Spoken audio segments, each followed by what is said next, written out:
Rip currents, they form along the beach, and what it is when it's flat, the water, as it seeks its own elevation, will form a small channel in the seafloor, and the water flows, feeder waves feed into this small channel of water back out to sea. Today, if you look behind us, you'll see waves breaking. If you notice a spot where waves are breaking left and right, but in the center it's calm, that's because the seafloor is a little bit deeper. There could be a channel there, and the rip current could form easily there. Also, a scalloped out shoreline. When you get down to the water's edge, look left and right. If you see any areas that dip out away from the beach, that could indicate a deeper trough where a rip current could easily form.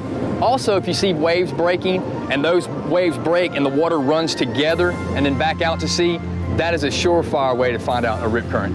And as it pulls back out to sea, it can pull anywhere up to 6 miles per hour. So when people get caught in these narrow bodies of water being pulled out away from the shore, their natural response is to try and swim directly back to shore. But you don't want to do that. You can't outswim the currents. So what happens is people, they get tired, they cannot fight anymore, and they submerge, leading to a drowning.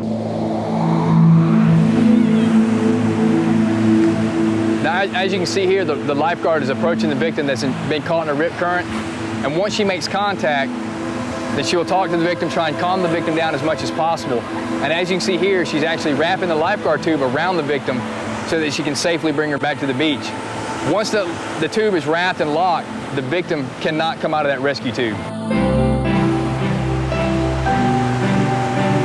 Now you can see the lifeguard is just safely bringing the victim back to the beach.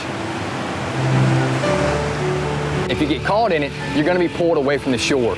Relax, remain calm, swim parallel to shore until you're out of the current.